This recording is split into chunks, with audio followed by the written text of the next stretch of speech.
Hello, hello, everyone, and welcome to my very first interview here on the Pet Business Hiring Podcast. My name's Doug the Dog Guy, and I am joined here with my friend Nikki Blaha, the owner and founder of Mollyz Pet Service in Richmond, Virginia. Hi, Nikki, how are you? Hi, Doug. He's my cat.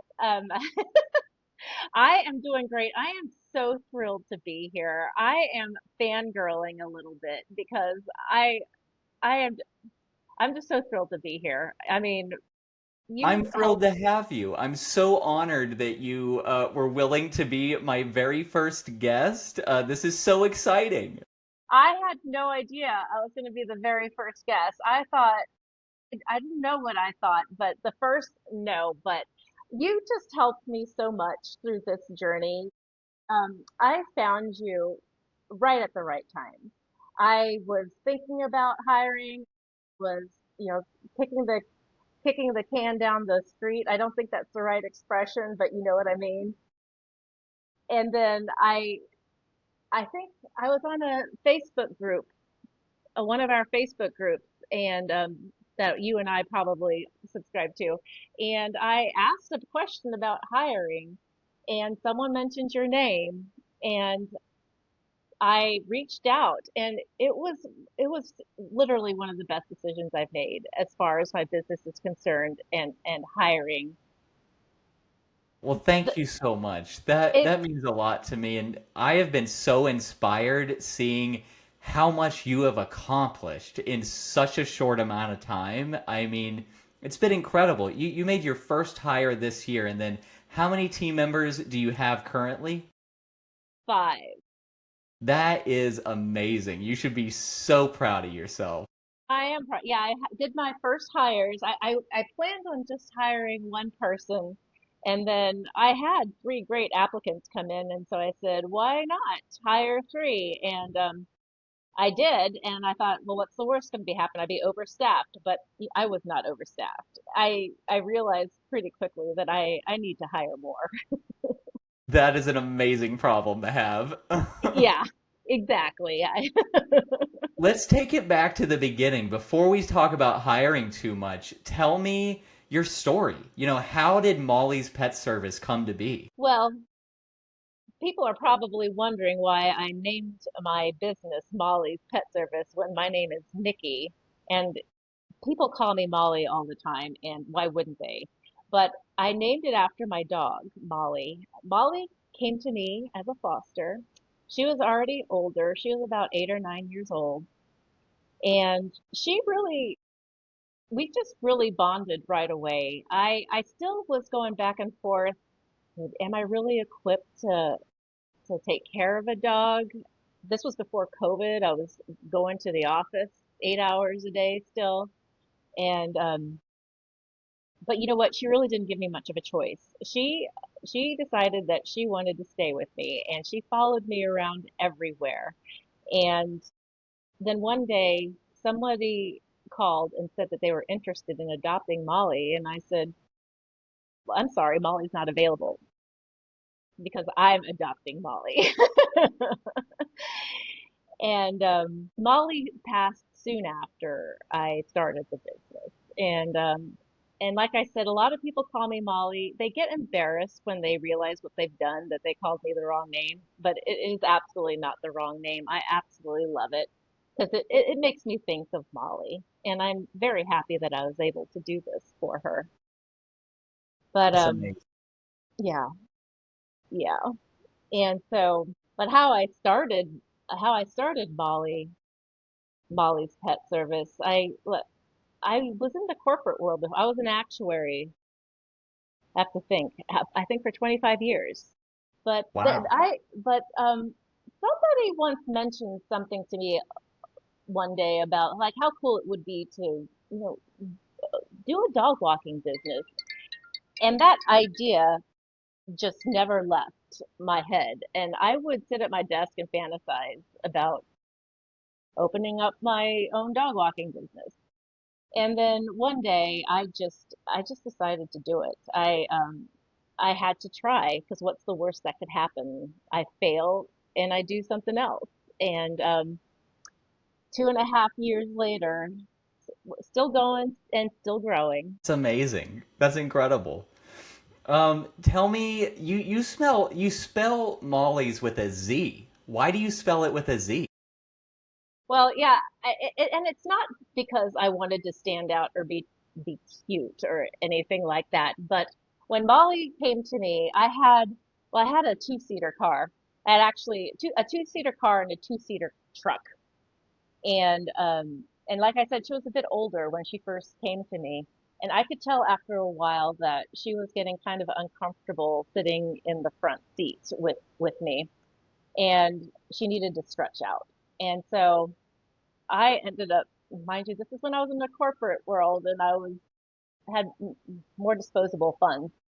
But I went out and bought her a car, and I bought her a four-door Mini Cooper so that she could go into the back seat and stretch out. So I bought her a car, so I had to get her a personalized license plate. And so all that was available was M0LLYZ. And so when I started the business, I wanted the name to match my license plate. So the license plate actually came first and then the business name. But if it weren't for the license plate, I probably would have just spelled it the regular way, Molly apostrophe S.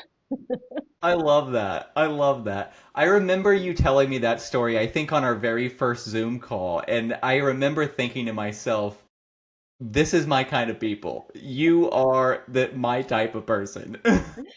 Yes, yes, absolutely. Oh, that's amazing. So, how did you get your very first clients when you were starting 2.5 years ago? Do you remember? Well, I had always done some pet sitting for neighbors. Not, I think some of them may have paid me. I didn't ask for it, but I just enjoyed doing it. And but one day I just posted on the neighborhood Facebook page saying, "Hey, starting this business, Molly's Pet Service." I just kind of threw myself out there and I got some hits almost like right away. And still to this day, I think most of my business does come from that neighborhood Facebook page.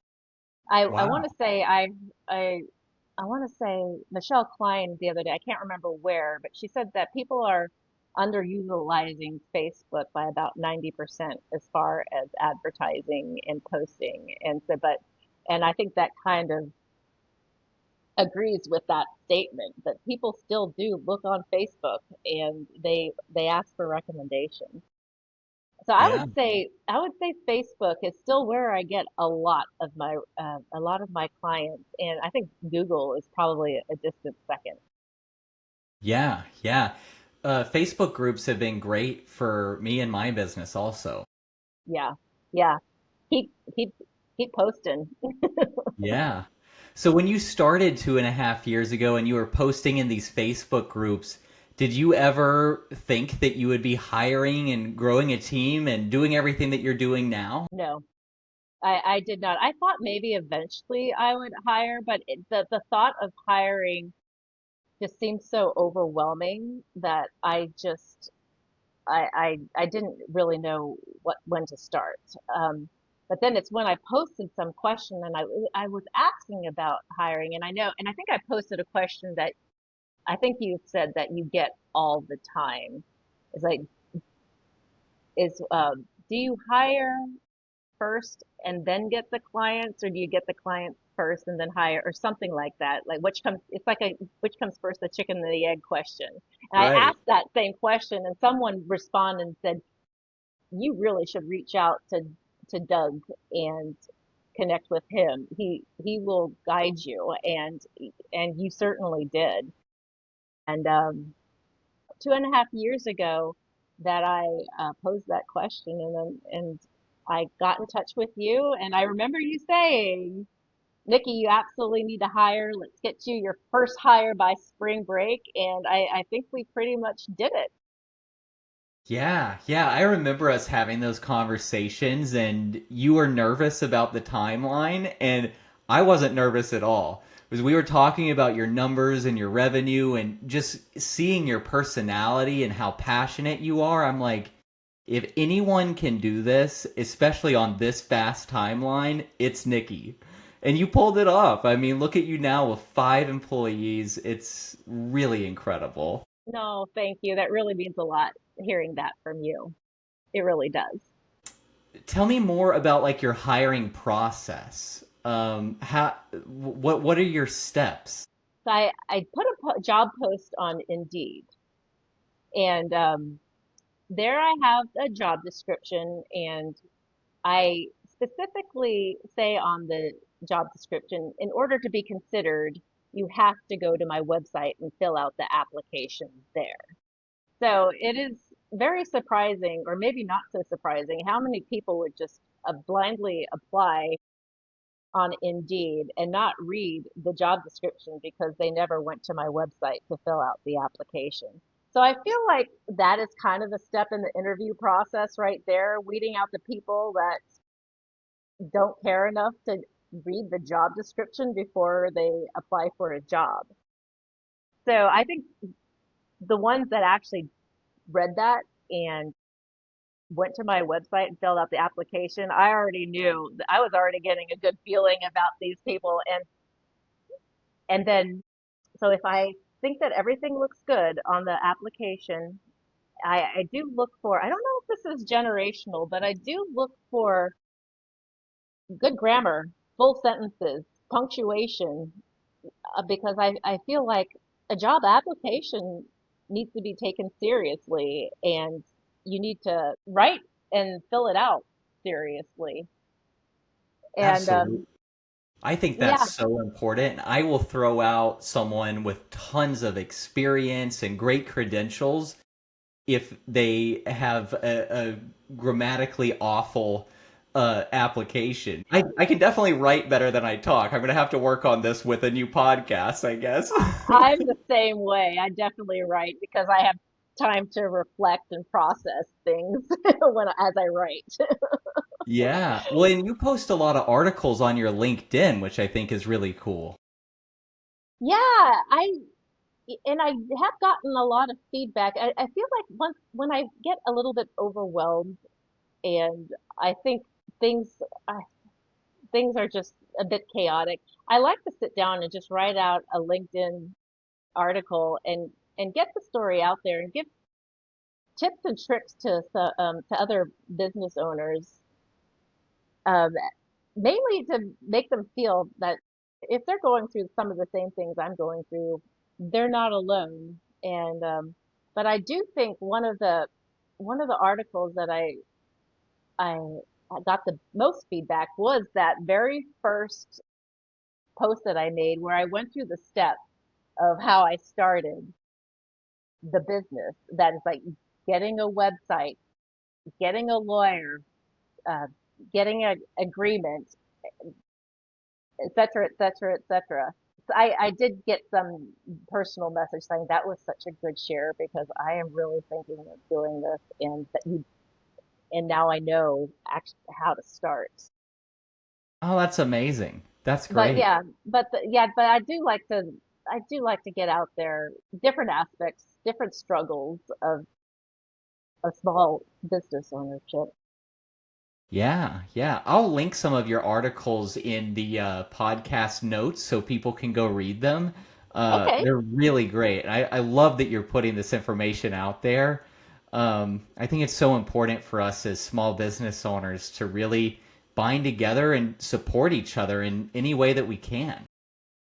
No, absolutely. And especially in our industry, it probably varies, but I know in Richmond, the pet care industry is more of a collaborative effort than a competitive one. We do help each other out. We'll refer each other. And if, for example, if the client isn't a perfect fit for our business, then maybe it's a perfect fit. We do root for each other and we have discussion groups on Facebook and stuff and we actually meet for coffee every other Monday and just we vent or we celebrate each other's successes. So, no, That's absolutely. great.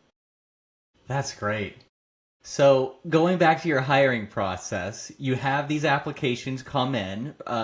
they go to they go to Indeed first, then they go to your website, apply there. You're looking for these grammatical errors on their application. What's the next step after that? I send them a follow-up email and I ask questions that are similar to what's on the application, but not word for word. But I'm looking for consistency in their answers. And I'm also looking for responsiveness. I want them to respond within 24 hours.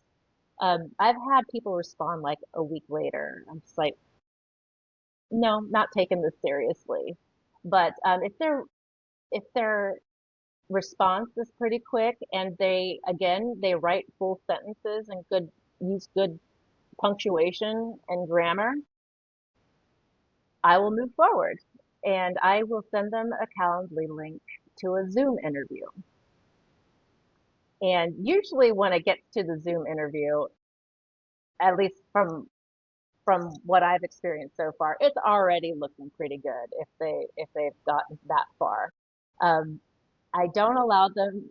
I don't move forward if they reschedule. We don't reschedule pet visits. I've gotten a little bit of pushback on that, but I think there is a perception that Zoom interviews aren't as important as in-person interviews, but from my perspective, they're just as important, and you need to show up. Yeah, I'm adamant about that. And I've definitely gotten pushback from applicants on that also. But just like you said, we cannot reschedule a pet sit or a dog walk. We have to be there when the client requested us to be there. And if they come into our job thinking that they are able to reschedule things, such as their job interview, that gives them the perception that they're going to be able to reschedule the time of this dog walk on their schedule. And I just don't want to start the relationship with those types of perceptions and connotations around the job. And I also don't want them to thinking that this is just a dog walking job and it doesn't Right. deserve the respect or the attention as, I don't know, some corporate finance job. Because to us as business owners, it is just as important. Yeah, exactly. I mean, we have these pets' lives in our hands. It's incredibly important. People are trusting us to go into their homes when they are not there and have us take care of their furry family member. It is a big deal. It's a big deal to us and it's a big deal to the client. Yeah, exactly. Exactly. So what's your next step after the Zoom interview? So after the Zoom interview, I schedule an in-person interview and it'll be at a most likely coffee shop in my neighborhood. And if the weather's nice, I may bring a dog. Uh, and So far, my applicants have always been surprised that nowhere in the interview process, in the Zoom interview or in the in-person interview, that I never grilled them as to what they would do in certain situations. But it was just a conversation and it was very personal. And I said, well, that's how it was meant to be. But I'm probably looking for things that you may or may not realize. I'm looking for, are they showing gratitude? Are they holding the door open for other people? How do they treat the staff? I want to know what where their core values are and where their heart is because I can teach them all that situational stuff or I can teach them how to hold a leash or scoop a litter box. I can teach all that. I'm pretty confident about that, but I need to know that if something bad were to happen during a pet visit that they will do the right thing. Yeah, yeah, that's so incredibly important, and that's something that I preach constantly. I just posted a reel on my Instagram and Facebook yesterday talking about exactly that. You know, we can teach the pet care skills, but we cannot teach someone how to have strong moral values, and that's what we have to be looking for when we're interviewing people for our team. Um, I'd love to know, do you have like a favorite interview question? And do you have any questions that you've asked and you're like, Well, I'm not going to ask that ever again. I have to think about that one. Yeah. I threw you a curveball there. You did. I wasn't prepared. I'm trying. Do I have a favorite question? I know I do, and it's probably one that they are not expecting. Those are my favorites. Are questions that they're not expecting. I don't know that I actually do, but I have been thinking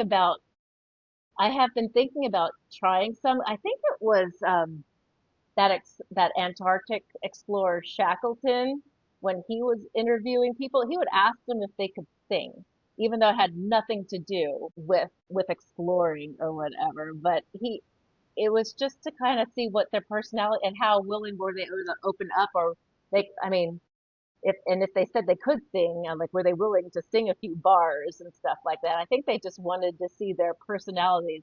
I might be getting the name wrong, but I always thought that maybe that would be a good question to ask. Be like, "Oh, can you sing?" And then just see their reactions. And I think that would also be telling as to how well they think on their feet, and Yeah. possibly troubleshoot during a pet visit if Oh, I love something that. goes wrong. Yeah.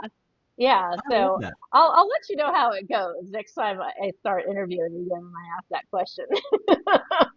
Please do. Please do. I'm hiring right now, and I'm going to ask my applicants if they can sing. I'm sure it was Shackleton, and I cannot remember I cannot remember the source of that.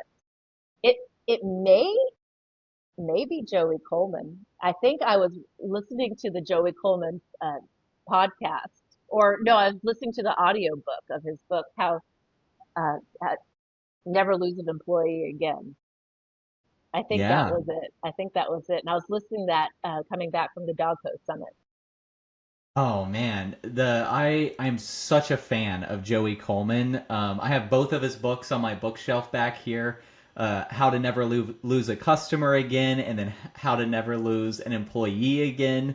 Um, we were both at the Joey Coleman workshop together at the Dog Co Summit. It was such an amazing experience. I learned so much. I took pages and pages of notes. I immediately reworked my whole new employee onboarding as soon as I got home from that workshop. Um, what was your take on the Joey Coleman workshop?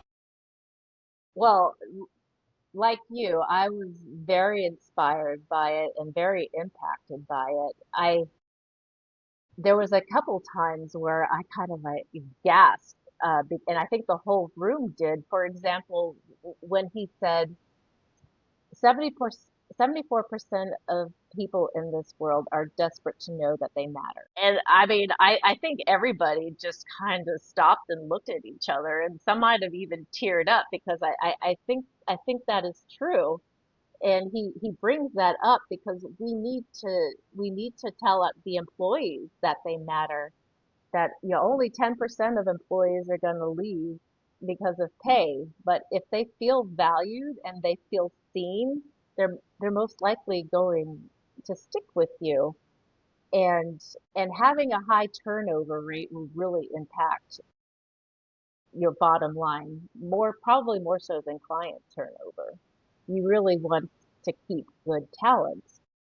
And so, yeah, during the workshop, he gave great tips on what one thing that I've started doing is I I've been leaving gifts for them when I know that they're going to be doing a visit at a certain house. I'll go to the house a little bit ahead of them and leave a gift for them at the door. And it's not something with the Molly's Pet Service logo or anything.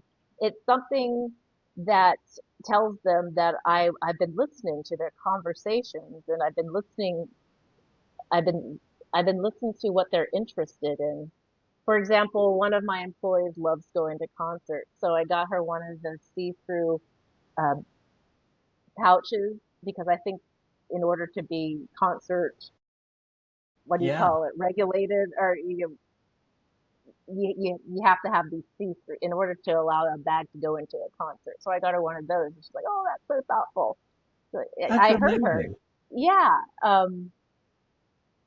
I know Joey Coleman is big on the videos, and I have done that too one employee who I just feel like has been going above and beyond. And I think I did it right in the car on the way back from the Dog Co Summit. I filmed a video just telling her how much I appreciated her and how she, no matter how vague the instructions are, she just always figures it out and I can just rely on her and she steps up. And that is just so important. And to let the employees know that they matter. They absolutely matter. Yeah, I love that you are doing the videos. As many videos as I have posted on YouTube over the years, I had not ever sent a video directly to a team member the way that he recommended in the workshop. And I immediately did that when I got home from the workshop. And the response has been amazing. Immediately, I started asking myself, why didn't I think of this? Why have I not been doing this, this whole time? It all goes back to that statistic that you mentioned, though. 74% of people, at least, are just desperate to know that they matter, to be reminded that they are valued. And I think that is so, so true, especially in today's world more than ever. And it's true for all of us. And I don't think there's been a single day since the workshop that statistic has not gone through my mind. And I think and I hope it's improved how I communicate with my own team and how I lead them. But even outside of that, with my personal relationships, I've been trying to be much more proactive about just reaching out to my friends and saying, hey, I'm thinking of you. Yep. Just send that text and tell them how much you miss them if you haven't seen them in a while, or let's get together for a drink. Absolutely. They'll make them feel so good. Yeah, I absolutely agree. And on those same lines, I remember Joey Coleman saying that, a lot of business owners, they'll, they'll wish to themselves that their employees care about the business as much as they do. And they're probably not going to. I mean, that's just not realistic. But at the same time, the employee is wishing that the business owner cared about them as much as the owner cares about the business. Right. And so, and that really stuck with me as well. Yeah. Yeah. I wrote that big in my notebook when he said it too. Yeah. Yeah. Great workshop. So you Any have business, 5 employees now. Tell me, do you have like a big lesson that has stood out to you over these 5 employees? And I know you've had 1 or 2 people that came and went. What's a big lesson that you've learned thus far? I just think communication is so key. And making them feel like that they are heard and their opinions do matter. Like I do check-ins every now and then, and I don't want them to think when I send them a check-in link for a Zoom call that it's because they're in trouble. I hope that it's because it's just for that. I want to know how I can support them better. What do they like about the job? What do they love about the job? What do they not like so much about the job? And how I can better support them and and keep them on. Yeah. That level of transparency within your communication is really admirable. No, I think it is key, and I've always been an oversharer anyway, but yeah, I think that's where that trait might be put to good use here. Yeah. Speaking of communication with your team, how are you typically communicating with them? Are you texting on phone call, Slack, Facebook? What's your method? We use Slack. Great. We yes, I use Slack with my team and I love Slack. I think it's great. It has worked out very well so far, and they they know that they can Slack me anytime if they're at a visit and they have a question, that I am there to support them. And yeah, definitely Slack. And we have different channels there. There's a channel for them to upload their favorite pictures of the day, and I can go grab them and put them into social media. Um, I have a party time channel for when we get together. I'll I try to do in-person visits. I want to say at least once a month, but definitely when a new person has come on, I want to get together and go to dinner so that everybody can put a name to the face, because it can be a very solitary job. And but I would hope that they feel comfortable reaching out to each other if they need coverage or if they have a question and I'm not available for whatever reason. So that is important, and I love seeing them get to know each other and seeing them build the relationships among each other, because they have one big thing in common, is that they love animals. That's so special. I love that you are being so intentional and proactive about fostering these relationships amongst your team. That's really cool. Very key, I think. I think I just get a lot of joy out of seeing how much pride they take in the job. Um, And I love reading their reports, because their pride in how much they love the animals really shows through. And I'm not doing it to micromanage or anything. I just really genuinely love reading their reports and seeing that the pictures that they take, it just brings me so much joy, because it does show me that they are actually enjoying the job. Um, my first three hires are still with me. I think we must be at I hired them in April 2025. So where are we, November 2025? 7 months. I That's mean, awesome. yeah, and I'm so happy that they're sticking with me. And they've mentioned that they love seeing me grow, and they're very excited to see where I'm going to take this. And I am looking at them to hire within and give them more responsibility and start training new team members and maybe doing meet and greets, and they've really embraced that, which makes me feel really good. Yeah, yeah. I my favorite part of my weekly admin task with my own team is reading the updates that they send and looking at their pictures. It gives me so much joy. I love seeing their selfies too. I have one lady on my team that like she sends a selfie with every visit that she goes to, and if I'm ever having a bad day, I'll pull up her visit reports because you can just see the joy on her face, and it makes me happy. Um, I love that we have that in common, and we both enjoy reading these updates so much. Yeah, I had one employee actually ask me, is it okay if we post selfies with the animals? I was like, yes, absolutely. First of all, I love it. I love seeing it. But I think the clients also want to see that we're enjoying their pets and having fun with their pets. And what's more fun than a selfie? Yeah, yeah. Are you training them on kind of how to write their updates and how to get the best pictures, or do you train them on that? I have given them I have given them descriptions of what I would like to see.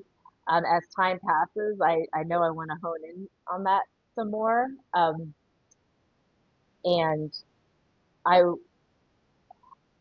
I want to see less pictures of the backs of dogs, for example. I think I'm going, we'll probably will at one point, maybe in the new year, have like, let's do a photo taking training real quick. And, they don't take bad pictures, but I don't need to see the pictures with the backs.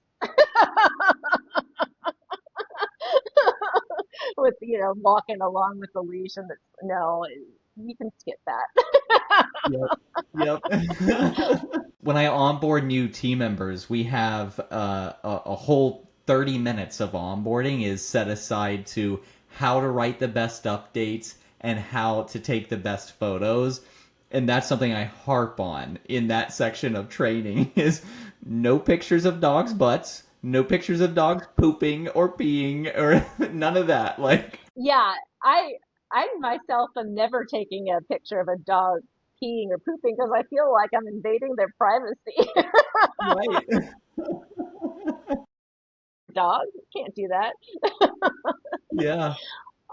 There might be exceptions where maybe the client has a certain concern about maybe they have been having come and they want to see it, but that's only if the client specifically asks for it. Or sometimes I'll Right. snap a picture if there is if I think there might be a concern, and I'll mention it in the report. It's like I snapped a picture in case you want to see it, but I'll spare you in case you don't. Yeah, I do that also. I think only one has ever said, "No, I want to see the picture."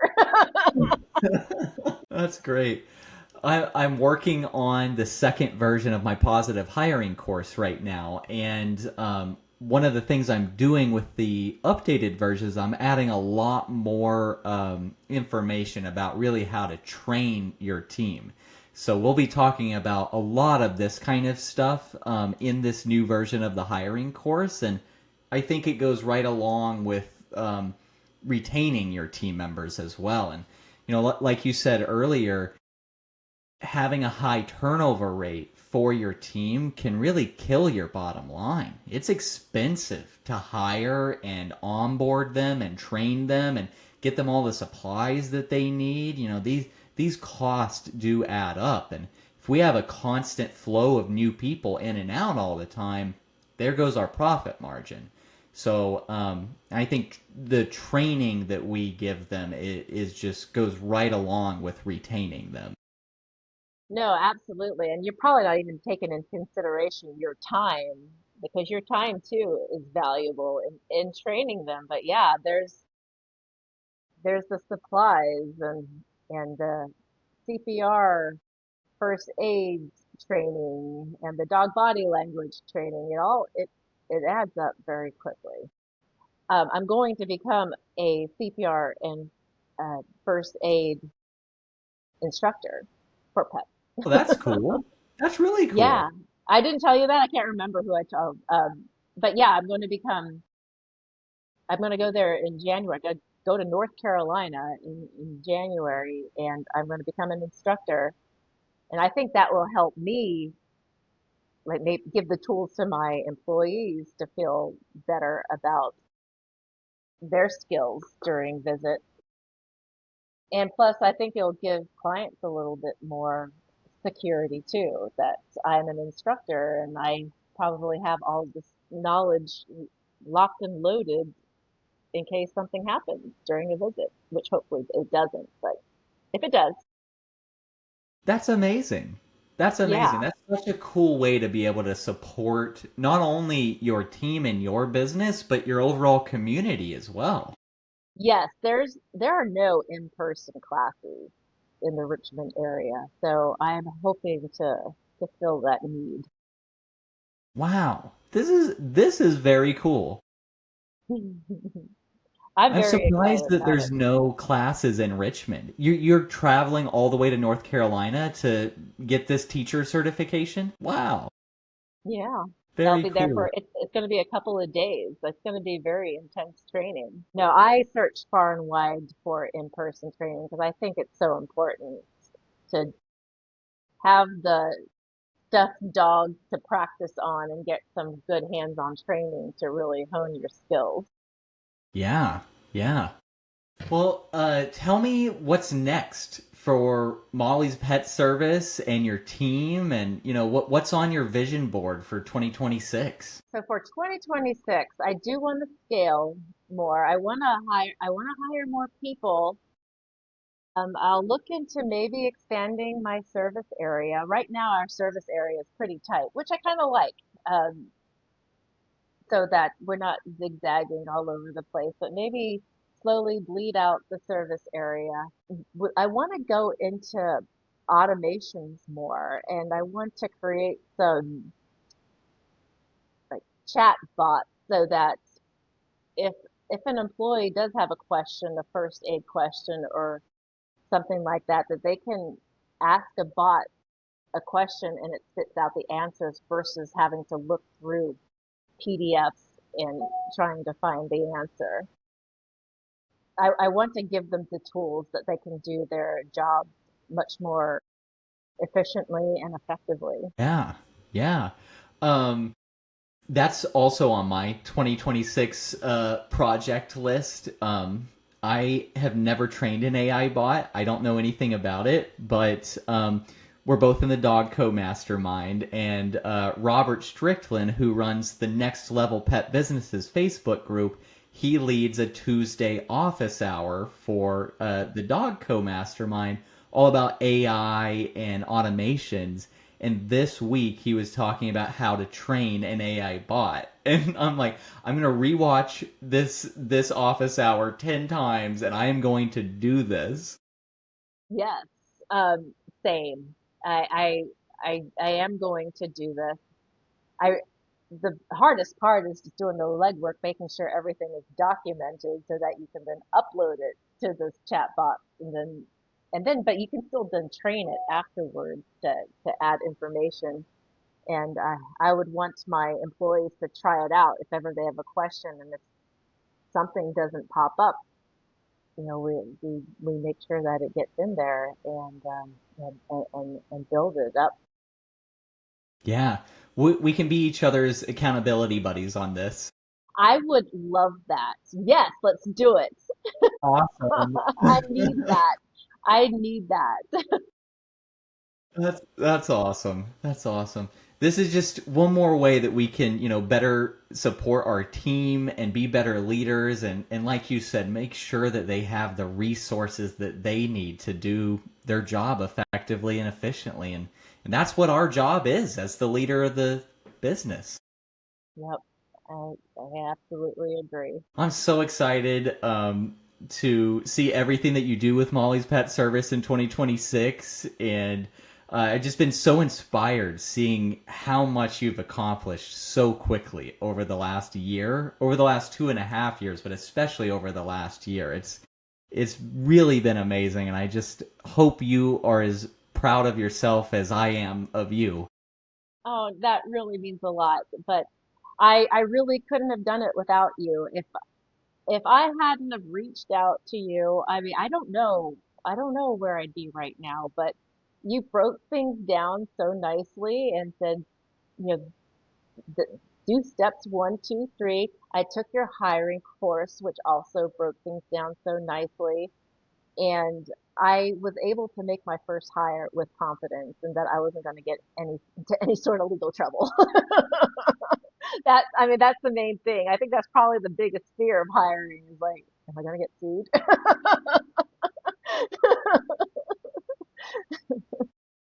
Well, I'm so glad I could be a small part of your journey here. You did all the hard work though. So, I knew you weren't going to give yourself enough credit because that's just the kind of person you are, but you were huge in that journey, and I am so happy and so proud to also now call you a friend. I consider you a friend, Nikki.